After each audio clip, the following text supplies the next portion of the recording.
Épître aux Romains, chapitre 11. Je demande donc, Dieu a-t-il rejeté son peuple? Nullement, car je suis moi-même israélite, de la postérité d'Abraham, de la tribu de Benjamin. Dieu n'a point rejeté son peuple, qu'il a connu d'avance. Ne savez-vous pas ce que l'Écriture rapporte d'Élie? Comment il adressa à Dieu cette plainte contre Israël? Seigneur, ils ont tué tes prophètes, et ils ont démoli tes autels, et je suis demeuré seul, et ils cherchent à m'ôter la vie. Mais que lui dit la réponse divine? Je me suis réservé 7000 hommes, qui n'ont point fléchi le genou devant Baal. Il y en a donc aussi qui ont été réservés en ce temps, selon l'élection de la grâce.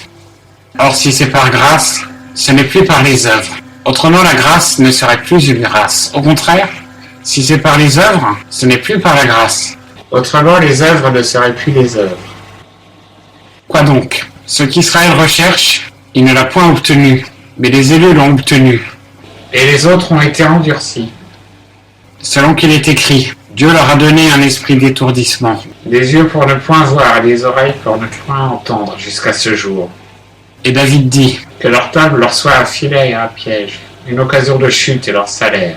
Que leurs yeux soient obscurcis pour ne point voir et que leur dos soit courbé continuellement. Je demande donc, ont-ils bronché afin de tomber? Nullement, mais le salut est venu aux gentils par leur chute afin de les exciter à la jalousie. Or, si leur chute a été la richesse du monde, et leur diminution la richesse des gentils, combien plus le sera leur conversion entière? Car je vous le dis à vous, gentils, étant l'apôtre des gentils, je glorifie mon ministère, cherchant à exciter, si je puis, l'émulation de ceux de mon sang, et à en sauver quelques-uns. Car si leur rejet a été la réconciliation du monde, que sera leur rappel, sinon une résurrection des morts? Or, si les prémices sont saintes, la masse l'est aussi, et si la racine est sainte, les rameaux le sont également. Mais si quelques-uns des rameaux ont été retranchés, et si toi, olivier sauvage, as été hanté à leur place, et a été fait participant de la racine et du sucre de l'olivier, ne te glorifie pas aux dépens des rameaux. Toutefois, si tu te glorifies, sache que ce n'est pas toi qui portes la racine, mais que c'est la racine qui te porte. Tu diras, les rameaux ont été retranchés afin que moi, je fusse hanté. Fort bien, ils ont été retranchés à cause de leur incrédulité, mais toi, tu subsistes par la foi. Ne t'énorgueillis point, mais crains. Car si Dieu n'a point épargné les rameaux naturels, prends garde qu'il ne t'épargne pas non plus. Considère donc la bonté et la sévérité de Dieu. Sa sévérité à l'égard de ceux qui sont tombés, mais sa bonté envers toi, si tu persévères dans cette bonté. Autrement, toi aussi tu seras retranché. Et quant à eux, s'ils ne persévèrent pas dans l'incrédulité, ils seront hantés.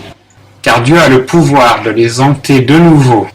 En effet, si tu as été coupé de l'olivier sauvage de sa nature, et si, contre l'ordre de la nature, tu as été hanté sur un olivier franc, combien plus ceux-ci qui sont les rameaux naturels seront-ils hantés sur leur propre olivier? Car je ne veux pas, frères, que vous ignoriez ce mystère, afin que vous ne soyez pas sages à vos propres yeux. C'est qu'une partie d'Israël est tombée dans l'endurcissement, jusqu'à ce que toute la multitude des gentils soit entrée dans l'Église. Et ainsi tout Israël sera sauvé, comme il est écrit. Le libérateur viendra de Sion, et il éloignera de Jacob toute impiété. Et ce sera mon alliance avec eux, lorsque j'effacerai leurs péchés. Il est vrai qu'ils sont ennemis par rapport à l'Évangile, à cause de vous. Mais à l'égard de l'élection, ils sont aimés à cause de leur Père. Car les dons et la vocation de Dieu sont irrévocables. Et comme vous avez été autrefois rebelles à Dieu, et que maintenant vous avez obtenu miséricorde par leur rébellion, de même, ils ont été maintenant rebelles, afin que par la miséricorde qui vous a été faite, ils obtiennent aussi miséricorde. Car Dieu a renfermé tous les hommes dans la rébellion pour faire miséricorde à tous. Ô profondeur de la richesse, et de la sagesse, et de la connaissance de Dieu, que ses jugements sont impénétrables, et que ses voies sont incompréhensibles. Car qui a connu la pensée du Seigneur? Ou qui a été son conseiller? Ou qui lui a donné le premier et en sera payé de retour? Car toutes choses sont de lui, et par lui, et pour lui. À lui soit la gloire, dans tous les siècles. Amen.